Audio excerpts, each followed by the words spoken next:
ये कोई आम पहाड़ नहीं, ये अरावली है। 2.5 अरब साल से खड़ी, बिना कुछ कहे, बिना कुछ मांगे हमें बचाती हुई। जब सभ्यताएं पैदा भी नहीं हुई थी, अरावली खड़ी थी। दिल्ली, गुजरात, हरियाणा, राजस्थान तक फैली। ये सिर्फ भूगोल नहीं, भारत की प्राकृतिक रीढ़ है। अरावली करती क्या है? अरावली बारिश के पानी को जमीन में भेजती है। अरावली भूजल को जिंदा रखती है।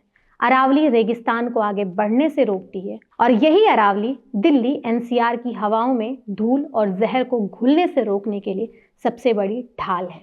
या हम ये कह सकते हैं कि अगर आज जीवन है तो उसका एक सबसे बड़ा कारण अरावली भी है। ये सिर्फ पहाड़ नहीं, हमारे सांसों की सुरक्षा है। और आज इसी अरावली को खनन, निर्माण और अंधाधुंध विकास के नाम पर काटा जा रहा है। जब पहाड़ कटते हैं तो पानी सूखता है। जब पहाड़ कटते हैं तो गर्मी बढ़ती है। जब पहाड़ कटते हैं तो जमीन बंजर होती है। जब पहाड़ कटते हैं तो रेगिस्तान बढ़ते हैं। और इस पहाड़ के कटने का सबसे बड़ा असर गरीब, किसान और आने वाली पीढ़ियों पर पड़ता है। हाल ही में सुप्रीम कोर्ट के एक फैसले से अरावली के अस्तित्व पर खतरा मंडराने लगा है।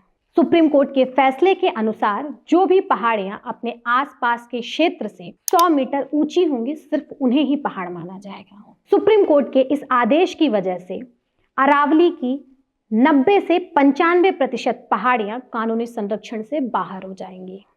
सवाल ये है कि क्या 99 मीटर की पहाड़ियां पहाड़ियां नहीं होती? सवाल ये है कि क्या विकास के नाम पर पहाड़ों को काटना जरूरी है? सवाल ये है कि प्रकृति को बचाने के लिए प्रकृति को नाप कर काटना जरूरी है या उन्हें समझना जरूरी है? अगर अरावली कटी तो जल नहीं बचेगा। अगर अरावली कटी तो जंगल नहीं बचेंगे और जीवन भी सुरक्षित नहीं रहेगा।